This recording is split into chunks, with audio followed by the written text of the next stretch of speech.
Savez-vous que le climat de notre planète dépend en grande partie des océans? Ce n'est pas très étonnant, ils couvrent 70% de la surface du globe. Bien sûr, l'atmosphère a son mot à dire, et en fait, tout dépend des échanges entre l'eau et l'air. Beaucoup l'ont oublié aujourd'hui, mais la Terre, elle est ronde.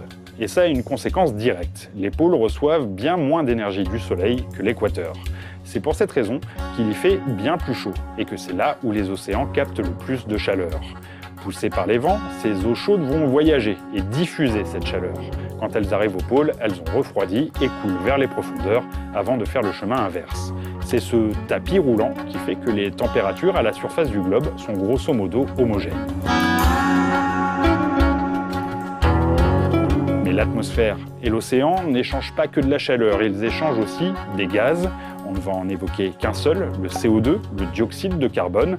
Il est naturellement présent dans l'atmosphère, mais l'utilisation par les sociétés humaines de combustibles fossiles en a ajouté à l'excès. C'est la cause de l'effet de serre qui a contribué à réchauffer de plus de 1 degré les températures mondiales depuis la révolution industrielle. Mais sans l'océan, ce réchauffement aurait été bien plus prononcé. L'océan a absorbé plus de 90% de cette chaleur en trop. Il atténue également l'effet de serre en jouant un rôle de puits carbone. Il absorbe environ un quart de nos émissions de dioxyde de carbone. Sans lui, le réchauffement aurait été bien plus fort. Mais voilà, ce n'est pas sans conséquence sur l'océan lui-même. Un océan plus chaud, c'est un océan qui s'évapore plus facilement, amenant plus d'humidité dans l'atmosphère, ce qui entraîne des événements météorologiques extrêmes plus fréquents et plus violents.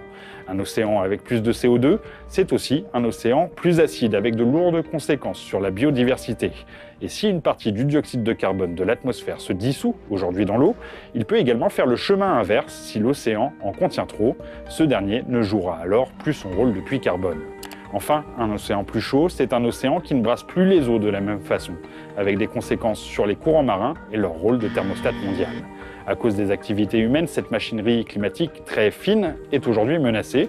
Cela ne veut pas dire qu'il ne faut rien faire, il faut respecter les engagements internationaux et limiter nos émissions de gaz à effet de serre.